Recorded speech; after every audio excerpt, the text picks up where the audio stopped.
Bismillah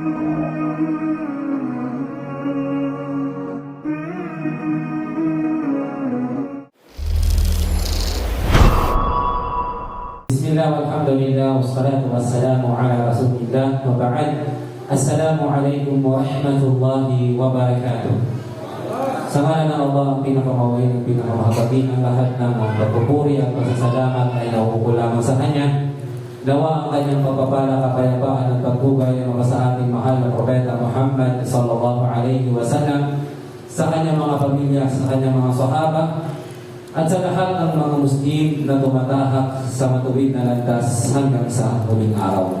So mga kapatid sa Islam, bilang pagpapatuloy ng ating pagtalakay sa paksa patungkol sa al-ibadatul qawliyah o pagsamba na ginagamitan ng dila o pananalita, kagabi mga kapatid sa Islam ay nagsimula tayo sa paksang ito at nabanggit natin ang ilang mga pagsamba gamit ang dila.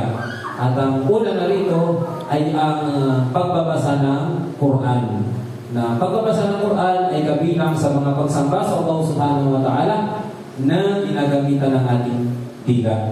At gayon din ay nabanggit natin na kabilang pa sa mga pagsamba sa Allah subhanahu wa ta'ala na ginagamitan ng dila, ito yung tinatawag na adhkar. Ito yung mga dhikr o paggunita kay Allah subhanahu wa ta'ala. Tulad ng pagsabi natin ng astaghfirullah, pagsabi natin ng subhanallah, pagsabi natin ng alhamdulillah, la hawla wa la quwwata illa billah, la ilaha illallah, at marami pang ibang mga paggunita at pagpupuri sa Allah subhanahu wa ta'ala.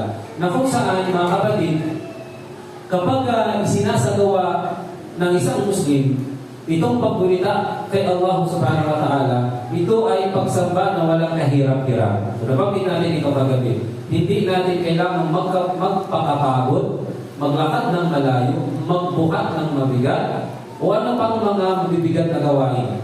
Ang gagawin lang, nakaupo ka, gagamitin mo yung dila, magsasabi ka ng mga paggunita kay Allah. Astaghfirullah, subhanallah, walhamdulillah. So meron na po ba sa ating practice noong na-share kagabi? Meron na po ba sa ating sinimula mag-istighfar at least man ng 100 times every day? Okay? Pagsabi ng astaghfirullah, astaghfirullah, astaghfirullah, o kahit higit pa. At pagsabi ng alhamdulillah, la ilaha illallah.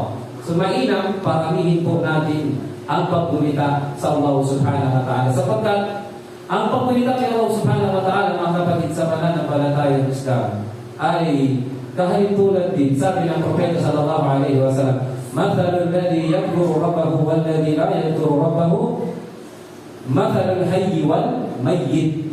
Ang kahintulad daw, sabi ni Propeta Muhammad sallallahu alaihi wasallam, ng mga gumugunita sa kanilang Panginoon, siya na gumugunita sa kanyang Panginoon na si Allah, at siya na hindi gumugunita sa kanyang Panginoon na si Allah, ay kahalintulad daw ng buhay at ng patay. Imagine. Ganun siya inihalintulad ng Rasulullah sallallahu alaihi wasallam. Itong paggunita kay Allah subhanahu wa ta'ala, ang kahalintulad daw ng mga Muslim na laging gumugunita kay Allah subhanahu wa ta'ala ay kahalintulad ng buhay. At alam natin ng buhay, marami pakinabang yan. Di po ba? At ang hindi naman umaalala o gumugunita sa kanyang Panginoon na si Allah ay kahalintulad na manika ng patay.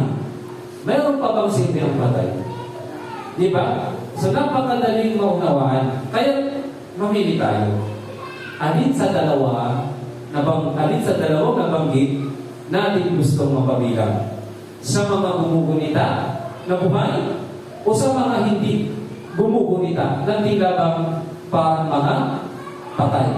So ganyan inahalintulad ng Rasulullah sallallahu alaihi wasallam. Kabilang sa kainaman ng pagkukulita kay Allah subhanahu wa ta'ala, ala bibigrillah tatma'in al-qulub, ang sabi ng Allah subhanahu wa ta'ala sa Quran, hindi ba sa pamamagitan ng paggunita kay Allah subhanahu wa ta'ala ay napapanatag ang mga puso?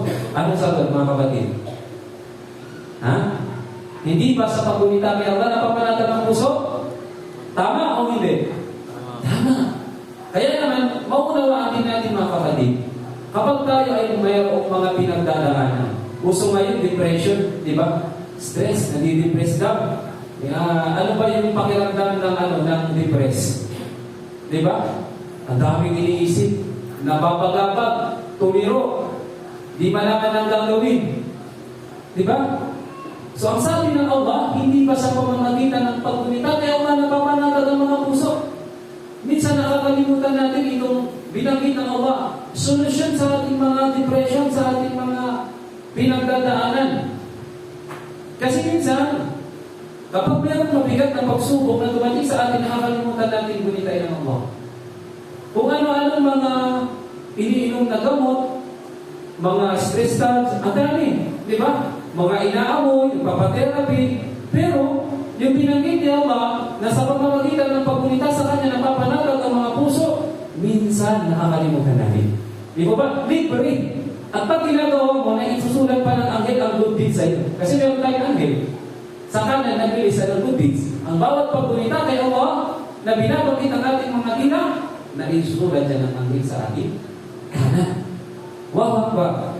Napakaraming mga video o mga paggunita kay Allah subhanahu wa ta'ala na itinuro sa atin ang mahal na propeta Muhammad sallallahu alaihi wasallam na karamihan marahil ay hindi alam, kaya napapalagpas yung mga malalaking uri ng gantimpala, o pagsamba at gantimpala na napapalag sa mga paggunita sa Allah subhanahu wa ta'ala. Magbabanggit tayo ng ilan dito. Marahil tayo, meron tayong mga nalalaman, mga paggunita kay Allah, at alam natin yung rewards. Diba? So, meron binanggit ang Rasulullah sallallahu alaihi wasallam na yung mga babanggitin natin mga kapatid ay i-apply natin at ituro natin na sa ganun ay umani tayo ng mas maraming rewards insyaAllah. Sabi ni Propeta Muhammad sallallahu alaihi wasallam, an Abi Hurairah radhiyallahu anhu, qala Rasulullah sallallahu alaihi wasallam, kalimatan khafifatan 'ala al-lisan, thaqilatan fil mizan, habibatan ila Rahman, subhanallahi wa bihamdihi, subhanallahil azim. Allahu Akbar. Siguro marami sa atin sa ulo ito, at meron din ilan sa atin na hindi pa sa ulo ang dhikr na ito. Napaka-powerful, no? Itong dhikr na ito. Subhanallah. Ang sabi ng Rasulullah sallallahu alaihi wasallam, meron daw ikang dalawang salita. Magaan sa dila, mabigat sa timbangan ng ating mga mabubuting gawa, at kaibig-ibig sa Ar-Rahman, ang pinakamawain na si Allah subhanahu wa ta'ala.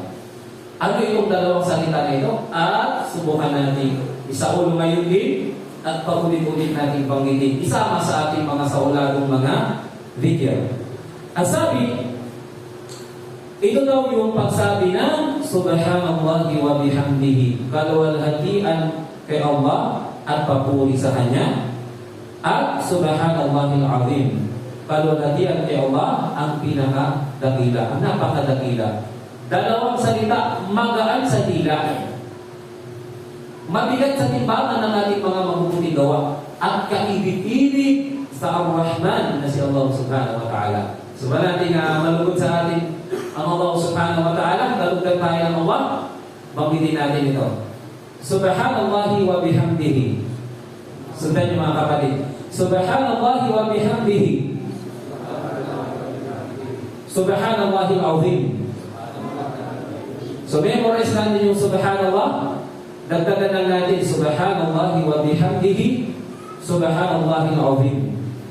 Subhanallahi wa bihamdihi, subhanallahil azim.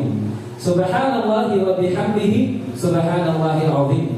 Magaan sa dila, mabigat sa timbangan ng ating mga mabubuting gawa, at kaibig-ibig kay Allah ang Rahman. Sa araw ng paghuhukom mga kapatid, titimbangin ng Allah subhanahu wa ta'ala. Ititimbang po lahat ang ating mga mabubuting gawa. At kapag mas matimbang yung ating mga mabubuting gawa, sa awa at habag ng Allah, insyaAllah tayo ay papasok saan? Sa Jannah. Imagine, kung ginagawa natin itong mga paggunita kay Allah, wala tayong kamalay-malay na ito pala yung nagiging dahilan na bumibigat yung ating mga timbangan ng mga mabubuting gawa. Na wala man lang tayong ginagawang sobrang effort o hindi man lang tayo nagpagod, hindi na tayo pinagpawisan eh. Napakagaan lang. Di po ba? Kaya mga kapatid, lalo na po sa ating mga minamahal na mga magulang, sanayin din po natin turuan ng ating mga anak habang sila ay nasa murang edad, sasanayin po natin sila sa pamamagitan ng paggunita kay Allah Subhanahu wa Ta'ala. Okay?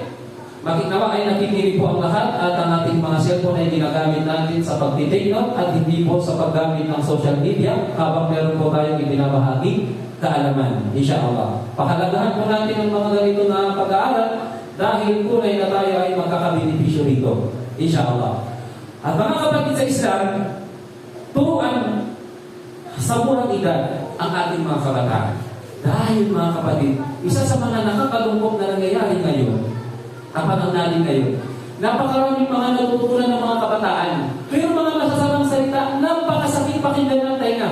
Mabigat sa dibdib pag napapakinggan mo, isang bata, nagpapraktis pa lang maglakad. Ang mga salita na lumalabas sa kanyang bibig pa rin masasamang salita.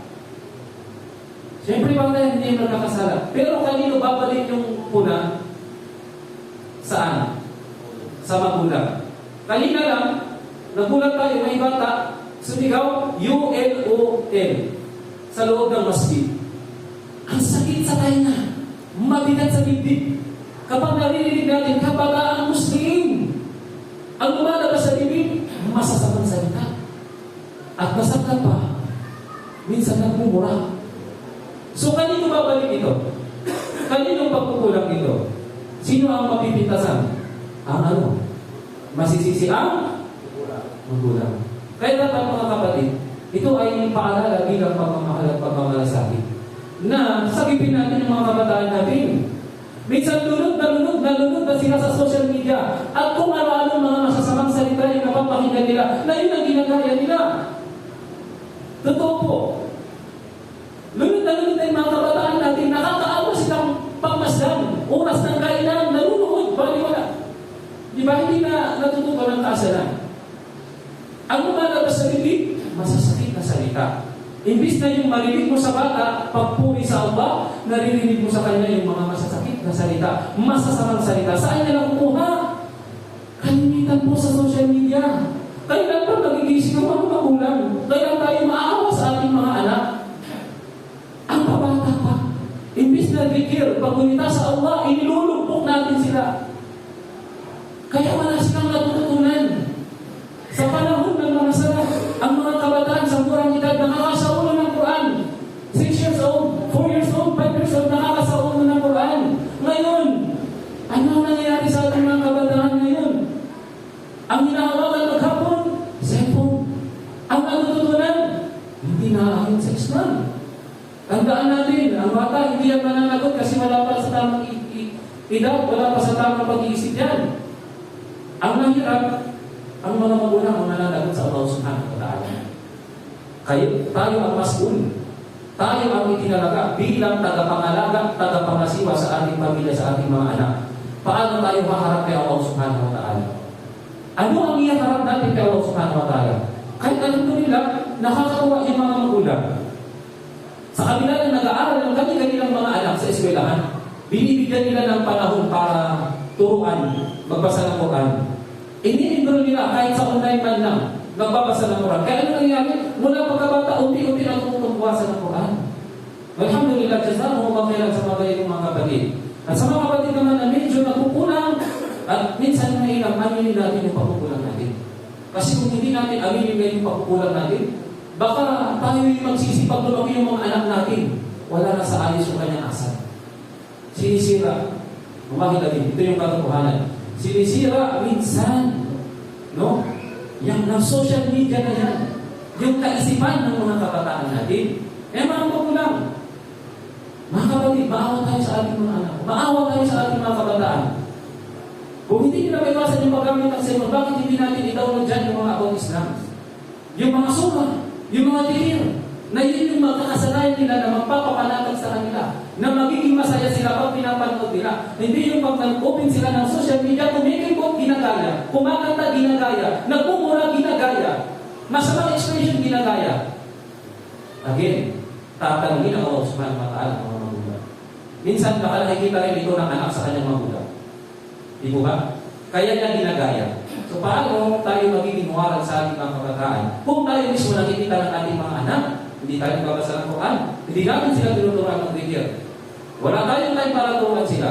Mas mahaba pa yung oras natin sa cellphone, sa social media, kaysa sa pagpupo kasama ng ating mga anak upang turuan sila ng mga magagandang salita. So, ito po ay paalala sa ating mga kapatid sa Islam.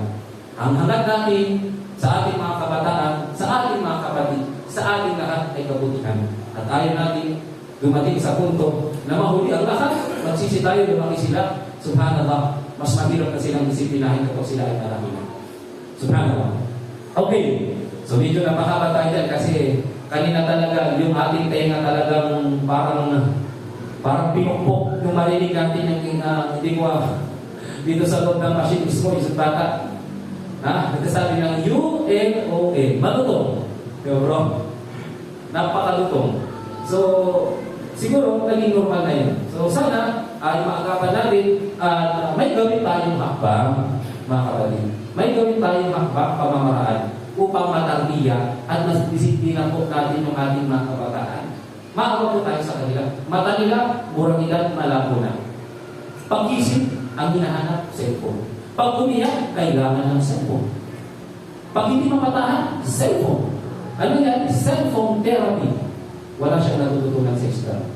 Subhanallah. Nakakalungkot dito mga kapatid. Kaya, mahal na magulang, please, maawa po tayo sa ating mga kabataan, sa ating mga anak. Tandaan natin, tatanungin tayo ng Allah subhanahu wa ta'ala.